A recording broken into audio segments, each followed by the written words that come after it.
नमस्कार साथियों, बिहार स्पेशल की पहली कक्षा में आपका स्वागत है। और यहाँ से आपको परीक्षा में बहुत सारे प्रश्न देखने को मिलेंगे। और उससे पहले मैं यहाँ पे आपको इम्पोर्टेंट अनाउंसमेंट्स बताने जा रहा हूँ। पीआरटी के जितने भी अभ्यर्थी हैं ध्यान दें, तो पीआरटी के जितने भी अभ्यर्थी हैं आपको कमेंट में लिंक दिया जा रहा है नए टेलीग्राम ग्रुप का। जिन भी साथियों ने अभी तक ज्वाइन नहीं किया आप लोग ज्वाइन कर लीजिए, ताकि वहाँ पर आपको जो है शॉर्ट नोट्स जो है आपके काम के जो हैं वो एक साथ में आपको प्रोवाइड की जा सकें। तो ध्यान दीजिए, और आप लोग जो है कमेंट में लिंक दिया जाएगा इस वीडियो के, आप लोग वहाँ से ज्वाइन कर लीजिएगा। और दूसरी चीज़ है कि इसके अलावा जितने भी ग्रुप के हैं, पीआरटी से लेकर 6 से 8 से लेकर 9 से 10 से लेकर टीजीटी पीजीटी जितने भी साथी हैं, उनको अगर कोई समस्या आ रही है कि हम जो है इतने कम समय में कैसे चीज़ों को मैनेज करें, तो आप हमारे पास इस नंबर पर जो है कॉल व्हाट्सएप कर दीजिएगा, मैसेज कर दीजिएगा 9517036263। और आपकी जितनी भी समस्याएं हैं उनको जो है डील कर ली जाएंगी हमारी तरफ से, और आपको कम से कम कंटेंट बता दिया जाएगा जिससे अभी आप जो है चीज़ों को मैनेज कर सकें। वीडियो बनाना इस पे उचित नहीं है, चूँकि कई सारे अभ्यर्थी देखते हैं, कई सारे अभ्यर्थी नए जुड़े हो तो वो नहीं देखते हैं। तो आप लोग जितने भी ये वीडियो देख रहे हैं वो लोग कृपया करके 9517036263 पे आप मैसेज करके मुझसे पर्सनली जो है मैसेज पे बात कर सकते हैं, और अगर ज़रूरत हुई तो कॉल भी अरेंज कर सकते हैं आपके लिए। और आपको जो कम से कम कंटेंट आपके सब्जेक्ट के हिसाब से बता दिया जाएगा कि पीआरटी हैं तो आप जो है क्या छोड़ के जा सकते हैं, क्या सभी एनसीईआरटीज़ पढ़नी है, ये सब कुछ आपको क्लियर कर दिया जाएगा। सभी पे आप कम से कम सिलेबस पे आपको अभी से रखा जाएगा, क्योंकि ज़्यादा दिन बचे नहीं हैं। अब आते हैं बिहार पे सामान्य परिचय में। और बिहार के सामान्य परिचय में हम जानते हैं बिहार है, ठीक है। और बिहार क्यों है, तो जो बौद्ध बिहारों की अधिकता के कारण नाम बिहार पड़ा है। स्थापना दिवस बहुत महत्वपूर्ण, ध्यान रखना है। बिहार के स्थापना दिवस कब मनाया जाता है, तो 22 मार्च को हर वर्ष, ठीक है। तो 22 मार्च हर वर्ष, और ये जो है 22 मार्च 1912 को जो है बिहार बंगाल प्रांत से अलग हुआ था, तो इसलिए जो है 22 मार्च को हम बिहार स्थापना दिवस मनाते हैं। तो ध्यान रखिएगा, आज़ादी से इसका मतलब उतना वो रिलेशन नहीं है इस डेट से, तो 22 मार्च आप ध्यान रखिएगा। आगे अभी हम देखेंगे। राजधानी सभी जानते हैं कि पटना है। फिर यहाँ पे अगला महत्वपूर्ण तथ्य क्या है कि उच्च न्यायालय पटना हाईकोर्ट जो है, पटना उच्च न्यायालय की स्थापना कब हुई थी, तो 1913 में, तो 1 दिसंबर 1913, ध्यान रखिएगा, महत्वपूर्ण है। इसके अलावा जो है जनसंख्या की दृष्टि से, और जो प्रश्न पूछे गए उसको भी हम डिस्कस करेंगे आपसे, ठीक है। तो स्थापना दिवस वाले प्रश्न कई बार पूछे गए हैं, तो ध्यान रखिएगा। फिर उच्च न्यायालय महत्वपूर्ण पूछा जा सकता है। फिर जनसंख्या की दृष्टि से क्रम भारत के राज्यों में कितना है, तो तीसरे नंबर पर 2011 की जनगणना के हिसाब से बिहार। तो ध्यान रखिएगा, पहले नंबर पर उत्तर प्रदेश है, दूसरे पे आप कमेंट करके बताइए, तीसरे पे बिहार है, ठीक है। फिर क्षेत्रफल की दृष्टि से ये भी प्रश्न कई बार पूछा गया, तो 12वां राज्य, ध्यान रखिएगा, 12वां राज्य है भारत का, ठीक है। क्षेत्रफल की दृष्टि से 12वां राज्य है भारत का, तो ध्यान रखिएगा। और अगर हम बात करें यहाँ पे, आपको अक्षांशीय और देशांतरीय विस्तार ये सब याद करके नहीं जाना, सिर्फ भारत का याद रखना चाहिए, भारत का ही पूछा गया। क्षेत्रफल ध्यान रखना चाहिए आपको, ठीक है, 94,163 वर्ग किलोमीटर। फिर लंबाई उत्तर से दक्षिण पूछा जा सकता है, 345 वर्ग किलोमीटर। और चौड़ाई जो है पूरब से पश्चिम 483 किलोमीटर। यानी अगर इस तरीके से हम देखें तो ये आपका जो है 483 है, ठीक है। और ये उत्तर से दक्षिण ये आपका 345 किलोमीटर बिहार। और फिर उसके बाद अगर हम बात करें जलवायु पे आते हैं, यहाँ से प्रश्न पूछा गया था, ठीक है। और प्रश्न क्या पूछा गया था, आप लास्ट टाइम जो आपको बीपीएससी टीआरई का पेपर कराया गया था, तो उसमें प्रश्न आया था कि सर्वाधिक वर्षा कहाँ होती है, तो आपका आंसर था किशनगंज, ठीक है।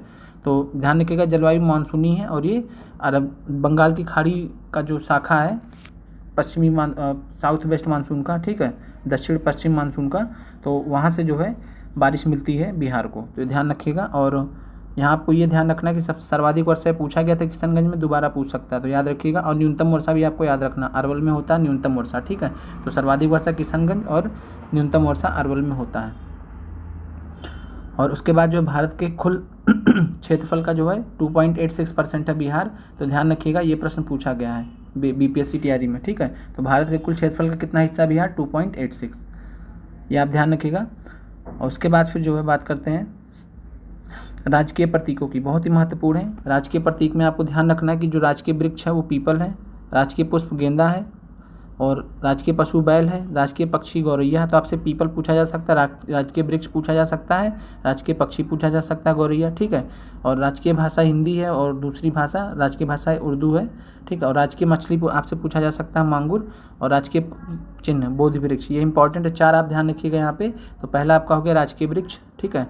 उसके बाद जो है राजकीय पक्षी आपका हो गया, राजकीय वृक्ष आपका पीपल हो गया, राजकीय वृक्ष पक्षी आपका गौरैया हो गया, और उसके अलावा जो है राजकीय मछली मांगूर हो गई, और राजकीय चिन्ह बोधि वृक्ष बहुत महत्वपूर्ण है, तो ये ध्यान रखिएगा। अब आते हैं जनसंख्या से रिलेटेड जो आपको चीज़ें ध्यान रख के जानी है। तो पहली चीज़ आपको ध्यान रखनी कि सर्वाधिक जनसंख्या बिहार में किस जिले में है, तो पटना में है, ठीक है, और न्यूनतम जनसंख्या शेखपुरा में। महत्वपूर्ण दोनों तथ्य ध्यान रखिएगा। फिर उसके बाद हम बात करें सर्वाधिक जनसंख्या घनत्व जो है किसका है, तो आप ध्यान रखिएगा शिवहर जिले का सर्वाधिक जनसंख्या घनत्व 1880, ठीक है। और फिर सर्वाधिक साक्षरता दर से पूछा गया है, इकोनॉमिक्स में पूछा गया था, तो उससे नहीं फर्क पड़ता है कहाँ पूछा गया था, आपसे भी पूछा जा सकता है क्योंकि बिहार स्पेशल है ये। तो सर्वाधिक पुरुष साक्षरता दर रोहतास में है, और सर्वाधिक महिला साक्षरता दर ये रोहतास में है, दोनों रोहतास में, तो आपको याद करने में दिक्कत नहीं होनी चाहिए, तो ये ध्यान रखिएगा आप। और फिर जो है आगे बढ़ते हैं, और सर्वाधिक दशकीय वृद्धि दर, ये भी प्रश्न पूछा गया था, ठीक है, ऑप्शंस में 2-3 दिए गए थे। तो सर्वाधिक दशकीय वृद्धि दर इकोनॉमिक्स में पूछा गया था, तो सर्वाधिक दशकीय वृद्धि दर ये मधेपुरा में है, ध्यान रखिएगा, और न्यूनतम दशकीय वृद्धि दर ये गोपालगंज में है। तो मधेपुरा में 31.12%, तब सर्वाधिक दशकीय वृद्धि मधेपुर जिला में दर्ज की गई है। फिर है सर्वाधिक लिंगानुपात एक गोपाल का है 1021, और न्यूनतम है मुंगेर का 876, तो ये ध्यान रखना आपको। उसके बाद अगर हम नगरीकरण की बात करें तो सबसे ज़्यादा पटना में नगरीकरण हुआ है, ठीक है। फिर आगे बढ़ते हैं,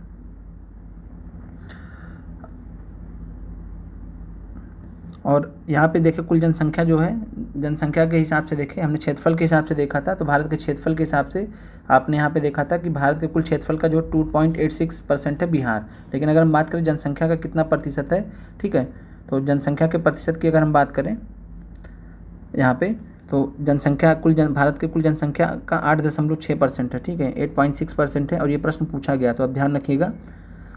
और आपसे जनसंख्या का संख्या नहीं पूछा जाएगा, बस इतना ही पूछा जाएगा कि देश की कुल जनसंख्या का बिहार कितना है। और इसके बाद जनसंख्या घनत्व तो इम्पॉर्टेंट है, 1106 वर्ग किलोमीटर है जनसंख्या घनत्व, तो ये ध्यान रखिएगा। फिर साक्षरता दर 61.86 और ठीक है, जिसमें पुरुष की 71.2 है, महिला की 51.5 है।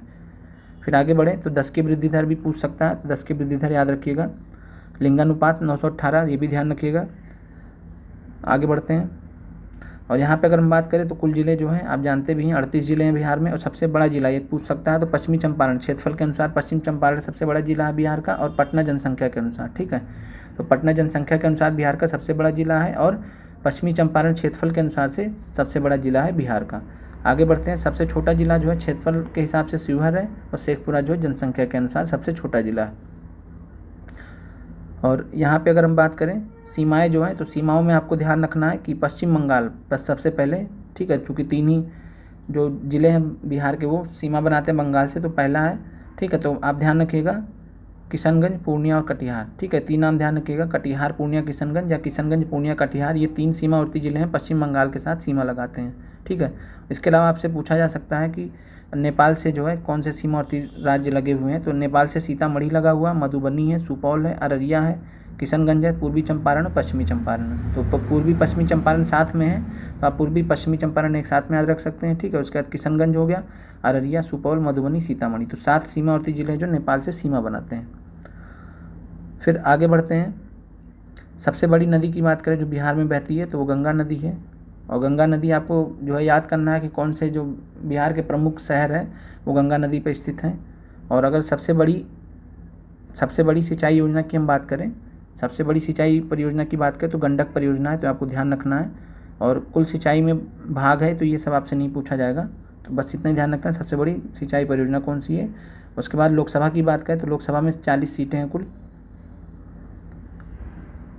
और आपका जो है राज्यसभा में 16 सीटें हैं, तो लोकसभा में 40 और राज्यसभा में 16 सीटें हैं। नगर निगम आप याद रखिएगा कितने हैं कुल बिहार में, तो 18 नगर निगम है, ये ध्यान रखिएगा। इतनी चीज़ें आपको ध्यान रखनी। अब फिर आते राज्य विधायिका पे, तो कुल मिला के जो है देखा जाए तो 243 सीटें हैं, और विधान परिषद में अगर देखा जाए तो 75 सीटें हैं। तो ये सब उतना आपसे पूछा नहीं जाएगा, जो आपसे पूछा जाएगा बस उतना ही ध्यान रखिए। तो आपसे पूछा जा सकता है कि बिहार नेपाल अंतर्राष्ट्रीय सीमा की लंबाई कितनी है, तो 729 किलोमीटर, ठीक है। तो ये आपको ध्यान रखना है कि बिहार नेपाल अंतर्राष्ट्रीय सीमा की लंबाई कितनी है, 729 किलोमीटर। और फिर अगर हम बात करें कि बंगाल से अलग कर बिहार एवं उड़ीसा का गठन कब किया गया, तो 22 मार्च 1912 को, ठीक है। यह प्रश्न PRT में पूछा गया था। 15 मार्च वाले पेपर के दिन, और उसमें ऑप्शन में 1912 दिया ही नहीं था, ठीक है। तो कन्फ्यूज़ कर निकला था, जिसको नहीं पता वो गलत कर जाएगा। तो बंगाल से बिहार को कब अलग किया गया था? 22 मार्च 1912 को। फिर अगला इंपॉर्टेंट फैक्ट है कि संयुक्त बिहार एवं उड़ीसा राज्य के प्रथम राज्यपाल कौन थे? तो सत्येंद्र प्रसाद सिन्हा, ठीक है। तो ध्यान रखिएगा, सत्येंद्र प्रसाद सिन्हा जो है संयुक्त बिहार एवं उड़ीसा राज्य के प्रथम राज्यपाल थे। फिर अगला इंपॉर्टेंट पॉइंट है कि श्री कृष्ण सिन्हा के नेतृत्व में प्रथम सरकार गठित हुई थी 20 जुलाई 1937 को, ठीक है। और डेट याद रखिएगा, 20 जुलाई 1937 श्री कृष्ण सिन्हा के नेतृत्व में प्रथम सरकार गठित हुई थी। और श्री कृष्ण सिन्हा कौन थे? तो बिहार के पहले चीफ मिनिस्टर थे, ठीक है। और हम बात करें अगर बिहार से जो है झारखंड को कब पृथक किया गया था? तो 15 नवंबर 2000, ध्यान रखिएगा ये डेट। तो 15 नवंबर 2000 को बिहार से झारखंड को अलग किया गया था। अगर आप यहाँ पे मैप देखें तो यहाँ पे समझ सकते हैं कि ऊपर वाला जो क्षेत्र है ये नेपाल का है, तो आपका पश्चिमी चंपारण सीमा बनाता है, पूर्वी चंपारण सीमा बनाता है, ठीक है। शिवहर अंदर ही है, ठीक है। और शिवहर आप देख भी पा रहे हैं कि कितना छोटा है, यानी सबसे छोटा जिला भी है। और सीतामढ़ी बनाता है बाउंड्री, और मधुबनी, ठीक है, सुपौल, अररिया, किशनगंज। तो ये ध्यान रखिएगा, 1 2 3 4 5 6 7 जिले हैं। कौन कौन से? किशनगंज, अररिया, सुपौल, मधुबनी, सीतामढ़ी, पूर्वी चंपारण, पश्चिमी चंपारण जो नेपाल से सीमा बनाते हैं। और इसके अलावा जो है किशनगंज, पूर्णिया और कटिहार, 3 ध्यान रखिएगा किससे सीमा बनाते हैं? बंगाल से। बाकी भागलपुर, बांका ये सब आपके झारखंड से बनाते हैं, तो ध्यान रखिएगा। ये जितने भी नीचे आपको दिख रहे हैं, गया, नवादा, जमुई, बांका, भागलपुर, ठीक है। तो भागलपुर से लेके ये किसके साथ सीमा बनाते हैं? तो ये आपके झारखंड के साथ में सीमा बनाते हैं, तो आप ध्यान रखिएगा। और यहाँ पे जो कुछ पॉइंट्स मतलब आपको मैप के हिसाब से दिए गए हैं, तो सर्वाधिक क्षेत्रफल वाला जिला कौन सा है? फिर से रिपीट करा दे रहे हैं, तो आपका पश्चिमी चंपारण है, ठीक है। ये आपको ध्यान रखना है। फिर सर्वाधिक दशकीय जनसंख्या वृद्धि दर कहाँ दर्ज किया गया? तो मधेपुरा में 31% था, हमने भी देखा था। फिर तो आप जो है यहाँ से आप देख सकते हैं। फिर रोहतास के बारे में ध्यान रखिएगा कि सबसे सर्वाधिक साक्षरता दर बिहार में कहाँ पे है? तो रोहतास में है।